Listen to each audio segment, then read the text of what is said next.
Hello everyone, and thanks for joining us for Let's Talk Schools with Superintendent Dr. Mike Looney.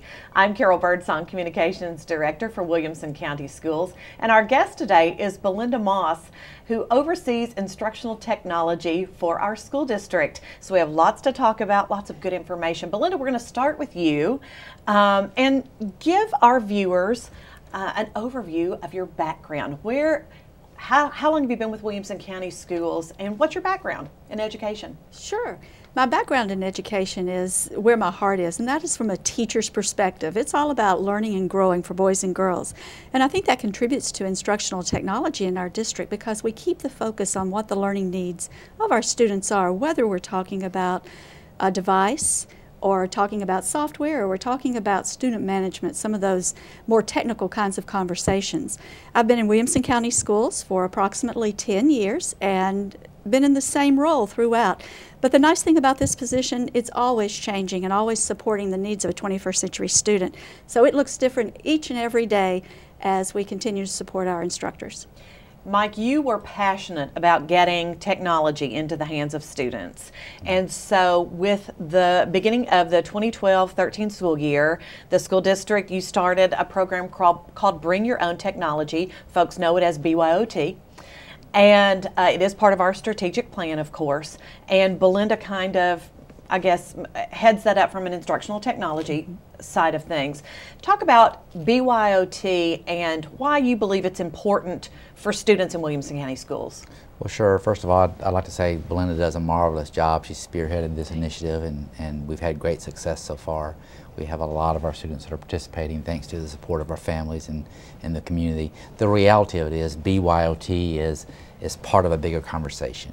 And that is that we know that we have to make learning relevant for boys and girls. It has to, what we do in the classroom has to in some way mirror or be able to be attached to real life experiences.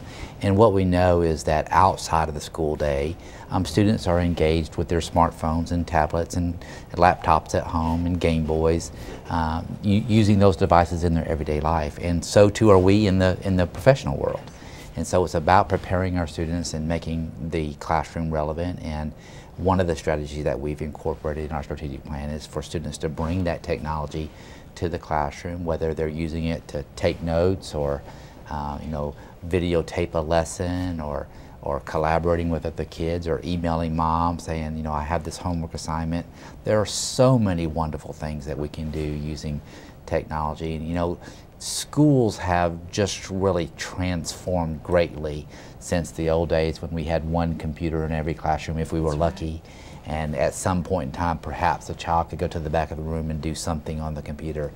But nowadays, computers are just such an important part of our everyday lives and also the lives of our students. And so I'm excited about it. I'm passionate about it, both as an educator and as a parent. And I believe that if we are able to harness the power of that technology, that our school system really has the opportunity to lead the nation, and not only in the use of technology, but academically in ways that we haven't even thought of yet. We've finished our first 9 weeks of school. We're well into really our second 9 weeks of school. Belinda, why don't you give us an update on the BYOD program, how it's working so far? Would love to. One of the great things about BYOD is under Dr. Looney's leadership, it involves everybody in our school and in our school community. And so if you begin with the most important element, and that is our student, our students are bringing in devices and using them at teacher direction and also at their own direction. And as Dr. Looney described, students are using their devices to do the same types of activities that we do as adults outside the community to accomplish that goal. They're able to learn to do those same tasks in school with those devices as they will in their adult life. So our students are doing a myriad of things that he described. A few things that I would share with you include they're writing stories, they're creating writing prompts. One real exciting area that we're talking about right now is blended learning, in which our teachers are able to incorporate tools and utilize resources provided by our wonderful community through our funding to personalize learning a little bit, to say, you know, we need to work on this a little bit more. We can accelerate this particular area a little more. And students can go home or access from the library or a number of other places content material that supports their specific learning need. Other things that are going on right now is continuing to grow our teachers. I mentioned blended learning and providing our teachers additional learning opportunities about blended learning. We have a core group of teachers called BYOD Teacher Leaders, and those teachers, represented by 4 in every elementary school and 5 in every middle and high school, participate in training every month to support and expand their learning and implementation of BYOD. So some of the types of activities that those teachers are doing include meeting with the tech coach every month to refine their skills and strategies and develop the most polished lesson plans they can. Also participate in monthly webinars, they just recently, last week, participated in another face-to-face professional learning opportunity, and also to provide turnaround training in our schools. Our administrators, monthly at their administrator meeting, have some BYOD growth opportunities. We include technology, professional learning in every administrator meeting that we do.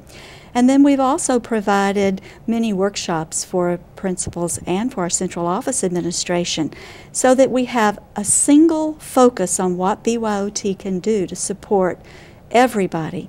Now I'm going to extend that out just a little bit to our community if I could. Okay. Because our PTO has been actively involved with both Dr. Looney and with you in supporting BYOD. And then our vendor relationship. One of the things that our community wants to do is to make sure that students who choose to bring a device to school have a device that's successful to meet their needs. And so we've partnered with 11 companies at multiple locations throughout our area and trained them on what those devices can be that would support our student needs. And they are then supporting us in our school community to say, this will work really well, this won't. Here is your agenda of all the types of devices you can select from to bring in the school if you choose to bring one. And then one more little piece there as we're addressing our community support is because our community has supported us so well in providing us devices owned by our school district. As those devices have rolled off of our inventory, our community, by providing those devices, have given us another means of putting those laptops back in the school available for checkout for our students. And so most recently, our students have had computers that they can check out and use for the whole year, take them home, use them in school as the result of community efforts. So you've covered a lot of territory there. I'd like to just share an experience that I had very, very recently with the elections. I was engaged in a conversation with a couple of students, and they both had their own device. And you know how on CNN you can look at the electoral map, and they were forecasting whether it was going to be a blue or a red state. Well, the students were engaged in that exact same dialogue, absent CNN. They had their devices and they were manipulating the electoral map, you know, trying to debate on who was going to win which state and whether or not one of the candidates was going to get the 270 and what it would take. And they were engaged in such deep and meaningful and robust conversation. I got chill bumps. I mean, you know, that's making learning relevant in school. And when you can have these kinds of tools in students' hands during the regular day. You know, I don't know about you, but back when I was in high school, you know, I may have talked a little bit about elections, but I didn't have the ability to get real-time information and to blog and have dialogue about that sort of thing. It's bringing learning to life and making it apply to what their experiences are. So I'm just so excited about it. I was in an elementary school the other day, and I was at lunch, and there was students reading on their Kindles, you know, during the lunch period time, and you know, that particular device is very light and a lot easier to carry around than a book. And so there are so many really cool ways that our kids are using those devices. What I've learned is if I just get out of their way, they are digital natives. They know what to do. Get out of their way, let them pull them out, and empower those students to learn rigorous content. It's just an amazing thing. They're much faster than we are too. They can work those devices. It's amazing. You know, I was thinking we probably should backtrack because there might be some viewers out there who aren't even aware of the program itself and how we got to this place. We didn't just jump in and say we're going to do BYOT. The process has evolved well over a year's time as you all did research and traveled around to various places, and we had a pilot program in place before the decision was actually made. So reflect on that a little bit, Mike, and you can chime in, Belinda, as well, as to what took place before we started this program this year. Well, I was the person that I was ready to push the go button, and Belinda was, you know, doing the scientific research and making sure that we had all of our ducks in a row, and did a tremendous job. You know, bring your own technology is just that. Students are permitted and encouraged to bring their smartphones, to bring, you know, Kindles, essentially any device that has internet access that allows us to do one of three things, or all three things simultaneously. The big picture, the vision of this program is to have students collaborate, communicate, and create original works. And so if those devices assist them in that process, then we encourage them, we embrace them using those devices. And you know, the intricacies of making sure it was all going to work and making sure the teachers had the professional development necessary to make sure we've tested it in various schools, that's where Belinda's great leadership and vision came in. And so Belinda, you can kind of talk about what you did to make it all work. Well, and overall, I would say that all the things that we as adults worry about and are concerned about really became non-issues in the implementation of the program.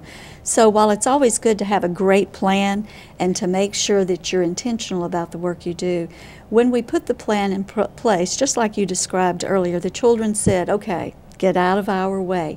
So our experience in our pilot program turned out to be an experience in which teachers said, wow, thank you for letting us have access to these great tools, and we continue to have more and more teachers use those. And our students said, you know, this is a real opportunity for us to demonstrate responsibility and safety in our actions, and we value the ability to use these tools in our classrooms so much, we're going to be wise stewards of how we put them in place and use them. So the primary things that we were concerned about in terms of filtering content, making sure every student that needed a device had a device available, those things turned out to be of less import than we thought they could potentially be. Okay.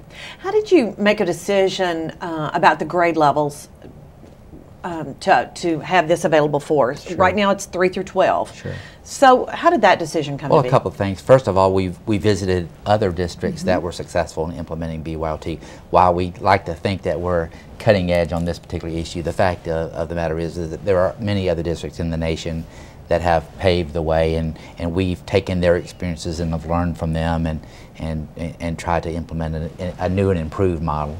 And what we learned is that students as young as 3rd grade can handle keeping up with their devices, using their devices for the most part responsibly, and you know, using the devices to enhance their learning experience. It's not just about having a device, it's actually how do I use this device in a productive way that adds value to the learning experience. And so the research and our experiences with visiting other districts led us to believe that 3rd grade was kind of that threshold where a beginning point. And the truth of it is we've learned since we've implemented just the first 9 weeks is that perhaps devices will change over time as students and families and we get more adept at allowing those devices to be used in more creative ways. You know, the type of devices that families choose to allow their kids to bring to school will evolve over time. You know, what I really did, to tell you the truth, is I looked at Belinda and said, you know, Belinda, help us figure out how to do this. And she's the magician behind the scenes that's made it happen, along with some other folks. But for me, it was just easy. Get the devices in kids' hands. They're gonna help us help them. And Carol, I would just add to that, we were all good listeners because there are very knowledgeable people in our school district who know children and children's needs very well. So certainly our principals and our teachers and our students, we even had input from our students talking about what works for them, what they think about it. And so in determining those grade levels, there was a lot of collection of information and ideas and thoughts from people around our district and outside our district. Speaking of teachers and administrators, I know you also worked very hard with Lorette Carl, who is over professional development for our school district, in making sure that teachers were, number one, comfortable using devices and having devices in their classroom, but also providing ways for them to use the devices in the classroom. Can you talk about the teaching and learning for teachers that took place? Absolutely. I'd have to take you back at least 10 years because we've been working toward this tipping point, as Malcolm Gladney would say, for a long, long time. We've been talking about devices and what their role is in education and bringing our teachers on board and using various resources that are available. But specific to BYOT, this summer, we did an expanded professional learning opportunity for all of our teachers where we focused on those areas Dr. Looney mentioned of communication, collaboration, and creativity. And we added to that one more piece, and that was classroom management. How does it feel as a teacher to have a classroom where devices are readily available? Because there are some times, such as during a test, where a student shouldn't be using a device. So how do we give the student the flexibility of having that device available upon need and still manage a classroom in a way that's most effective for all parties involved? So we did a lot of professional growth in that particular area and just talked about, here is how I set up a classroom today. How will it be different tomorrow? And the overall realization is it's one more tool in the classroom. It really isn't that big of a change. It just provides additional resources and learning opportunities. I think there's another important point to this conversation, and that is, you know, it really isn't about the adults working with the kids. This whole model is predicated on the notion that we should try to empower the learner, the student learner. And so they may very well choose to take notes on their tablet or their laptop, or take them, you know, the old style paper pencil, whether you use a pencil or a pen. And so it's about how does the student access and relate to the material that it is that we're trying to teach them in the best way possible. You know, as an example, I choose to wear contacts. Other people choose to wear glasses. They're both okay. Whether you take notes with a paper pencil or whether you take notes on a tablet, you're taking notes in order to retain information. And so it really hasn't been about the grown-ups. It's really been, and perhaps that's the magical thing about this. It's how does the student take ownership of the learning process so that they have some stake in the game. It used to be that the teacher stood in the front of the classroom and lectured and, you know, passed on their infinite wisdom, and the kids were there to receive it passively. But we're kind of turning that model on end these days. It's really the teacher is the facilitator of the learning of the knowledge, and the kids have the ownership and the responsibility for acquiring the knowledge. And I would argue with some that if you look at the achievement levels and the growth in Williamson County, you know, we just recently got our report card, and we're tops in the state, it was perhaps stellar. in the, you know, some would argue in the nation. We're doing a really good job academically, and I would argue it's because our teachers feel ownership about empowering learners, and our students feel empowered in the learning process. And I think BYOT is simply, as you described it, it's one more tool in the teacher's arsenal and the learner's arsenal for success. One question we got quite a bit, I would say, from parents. They were concerned about safety, security, and their children keeping up with devices. I haven't really heard of any issues. I'm sure we probably have the standard, you know, the standard ones, but can you reflect on that since we've ended that first 9 weeks? Have we had any major problems out of the ordinary, I guess you would say? Well, then why don't you speak to that, and then I'll add something. All right. Well, I'd like to share just an anecdote. You mentioned responsibility on the part of the student. I heard from one parent about a child whose device disappeared, and they used a feature on that device that allowed them to locate that device. What they feared was theft. Was responsibility just a little bit misguided, and they found where that student had laid that device somewhere else in the building. It was a great opportunity for the mom and the child to have a conversation about responsibility, bringing devices to school, and So it was a non-issue again. And I guess to also make sure you activate that app on your exactly device as well. That's exactly right. Okay. I know our technology department has saved me more than once where I've laid my cell phone down or something, and you have a little app that gives you the GPS coordinates of where you laid it down recently. But we have not had any unusual uptick in stolen devices or lost devices or damaged devices or students accessing inappropriate content, primarily because they go through our filtering system. So whatever they access on their own device is the same content that they could access in the classroom already on a system-owned device. I think if anything, what it's done is it's heightened our sense of awareness about teaching students responsibility and teaching the importance of being a responsible digital citizen.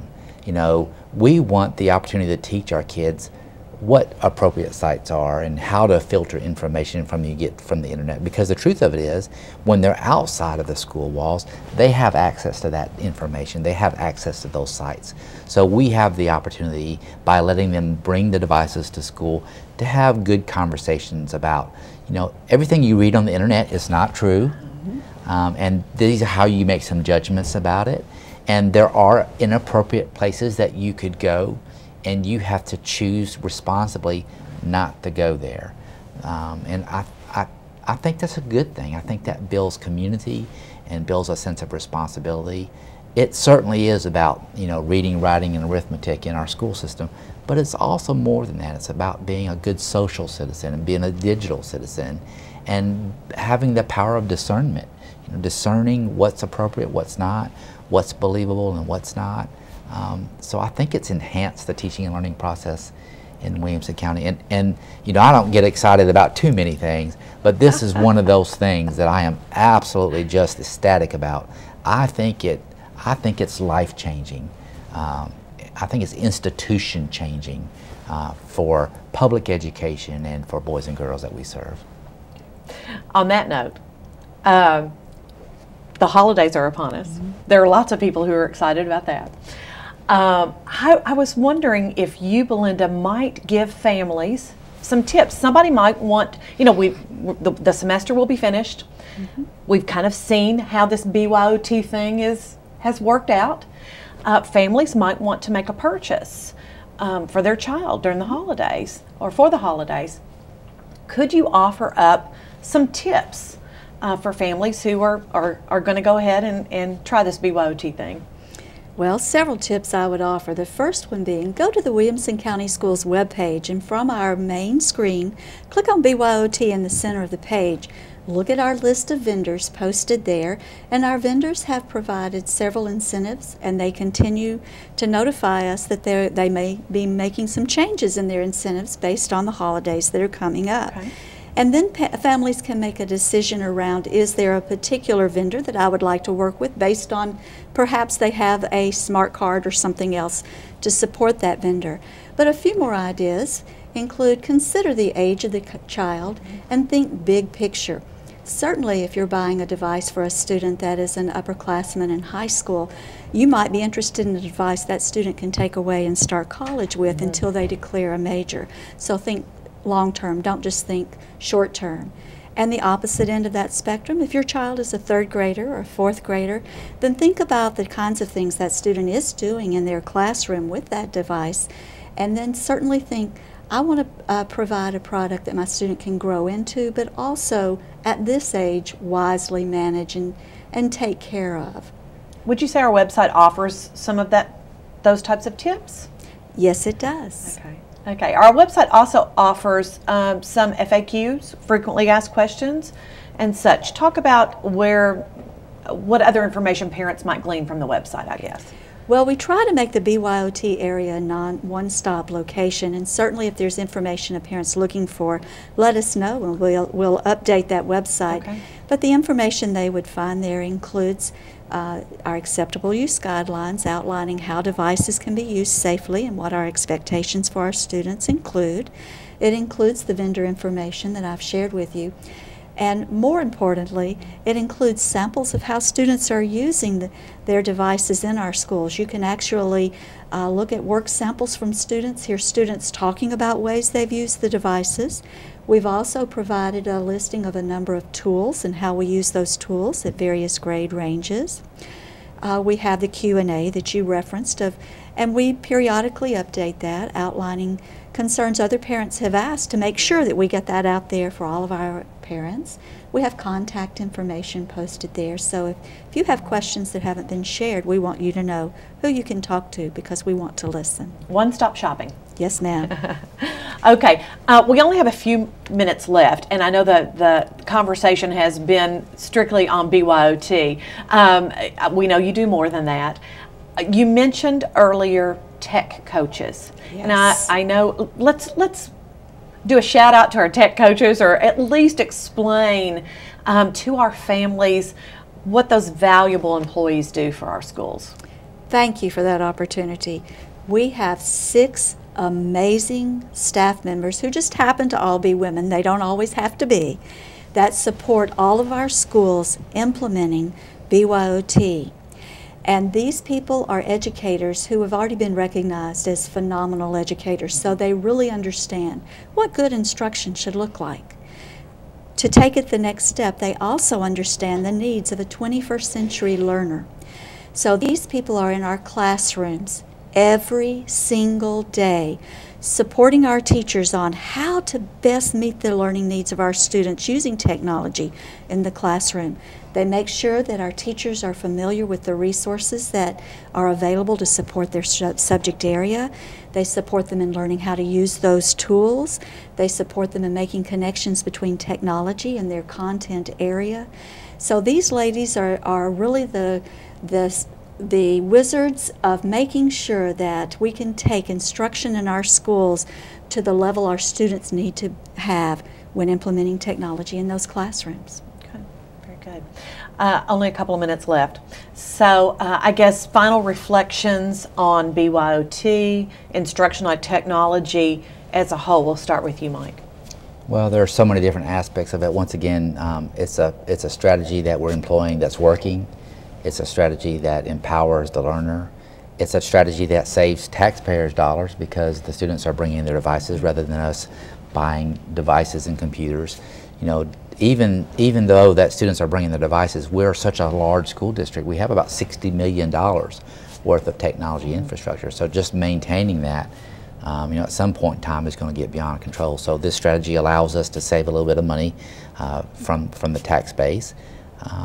You know, education is changing, and we're evolving as an educational institution to make sure that the boys and girls that graduate from Williamson County are prepared for college, are prepared for the world of work, and prepared for life. Most adults that I know these days, if I go anywhere, I see more adults talking on a cell phone than I do talking to each other. And that is our reality, and we have to equip our boys and girls to survive in a world such as that. Belinda? To build on what Dr. Looney said, I would say that if your most recent involvement with education was the day you sat in a high school or an elementary school classroom, then you might be a little surprised by what instruction looks like today, what learning looks like today. And we continue to be surprised by what it looks like tomorrow. And so as a district, we're trying to think ahead and make sure that our students are prepared for that next level that they choose to move to. And in doing so, then we're trying to make sure that we provide the tools necessary, the skill sets necessary for them to be prepared, and encourage our parents to stay informed around that topic. Always evolving, always evolving. Thank you, great discussion. So glad you were here to talk with us today. It's my pleasure. Thank you both. And thank you for joining us for Let's Talk Schools.